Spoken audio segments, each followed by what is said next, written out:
মানুষকে পশুর মতো খাঁচায় ভরে রাখবে কেন? এটা কোনো বিষয় হলো না, এটা কোনো বিচারের বিষয় না, কিছু না। এটা নেহায়ত একটা অপমান করার বিষয়, সারা জাতিকে অপমান করার বিষয়।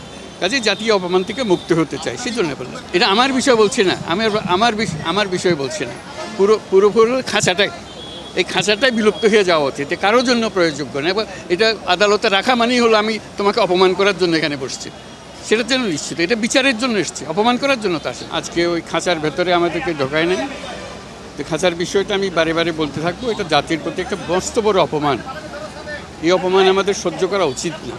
আমি বিচার বিভাগের প্রতি আবেদন জানাই, যত তাড়াতাড়ি সম্ভব এই খাঁচাগুলো সরিয়ে ফেলা, এটার ব্যবহার থেকে আমরা মুক্তি পেতে চাই। তাৎক্ষণিকভাবে একটা বিচার শেষ করে ফেলতে চাচ্ছে, এরকম একটা মনোভাব আসছে, কাজে সেটা নিয়ে একটু সন্দেহ প্রকাশ করছি। প্রথম কথা হলো যে এই বিষয়গুলোর কোনো ভিত্তি তো নাই। কাজে এইটা ভিত্তি ছাড়া একটা একটা মামলা সেটা তাড়াহুড়ো করে ফেলাটাই তাদের জন্য মনে হচ্ছে একটা করণীয় বিষয়। কিছু একটা শিকার তো হচ্ছে তো বটেই, এটা তো পরিষ্কার। এটা প্রতিহিংসা বলেন, হিংসা বলেন, বিদ্বেষ বলেন, সব কিছু মিলিয়ে। প্রসিকিউশনের কথা শুনে বারবার যে ডেট দেওয়া, তাতে মনে হচ্ছে prosecution is appointed by the government. তাহলে দেখা যাচ্ছে যে আদালত সরকারের নির্দেশটাই বেশি শুনতেছে, সরকারের যে এটাই শুনতেছে, এইভাবে জিনিসটা করছে। এইটার মাধ্যমে একটা হয়রানি করা হচ্ছে।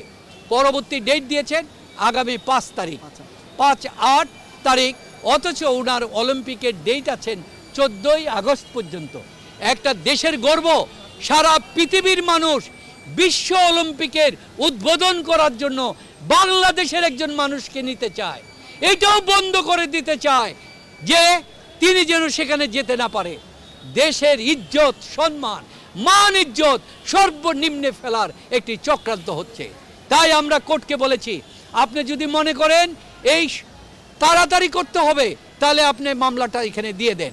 আর এইভাবে যদি আপনি ডেট দেন, তাহলে আসামি হিসাবে আমাদেরও তো মনে সন্তুষ্টি থাকতে হবে আপনার কাছে নেবিচার পাবো কিনা। যেইভাবে আচরণ করেছেন এটা আইনের আচরণ হয় নাই, সুতরাং এটা নেবিচার এখানে হওয়ার সম্ভাবনা আমরা দেখি নাই। তখন কোর্ট বললেন ঠিক আছে আসেন, শুনে এটা আগামী 5 তারিখে নির্ধারণ করেছেন।